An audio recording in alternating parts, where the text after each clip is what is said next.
reverberate across the Sennelager Ranges.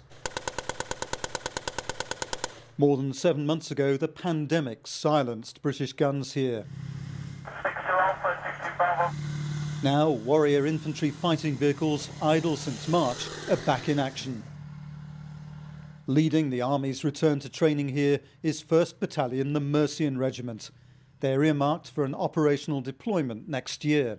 It's a great opportunity for us to practice not just on our vehicles and on all the ranges here, but also the deployment of the unit onto the continent, which obviously, as far as our readiness profile is concerned, that's really important for us to practice. But COVID-19 hasn't disappeared.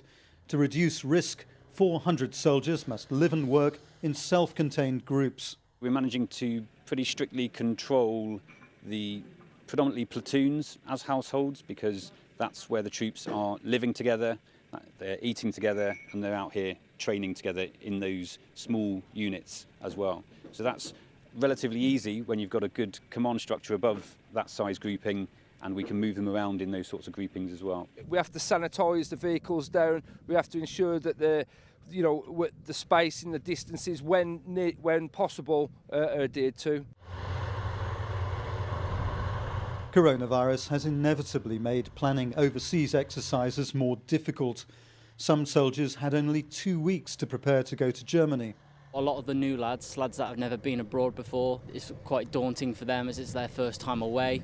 A lot of them at the start were sort of a bit down, but once they got here, got into their routine, it's they sort of picked themselves back up, and it's quite exciting for them being away from home for the first time in a foreign country. Sennelager's appeal, say the Mercians, is its variety of training possibilities.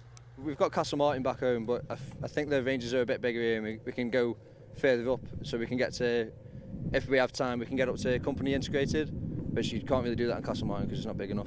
It's a lot more demanding being dismount-wise because of the length of the ranges and what we're actually doing, but I've been enjoying it very much, and it's a lot more things we can do.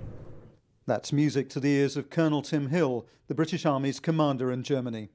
Sennelager Training Area has been really important for us for a number of decades now, and we've seen a significant amount of training for sort of conventional warfare training during those Cold War years, and of course we use this place for training for Northern Ireland, for the Balkans, and also more recently for Iraq and Afghanistan.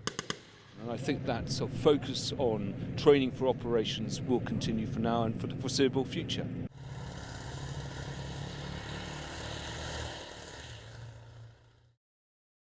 If you enjoyed this video, don't forget to like and subscribe to our channel.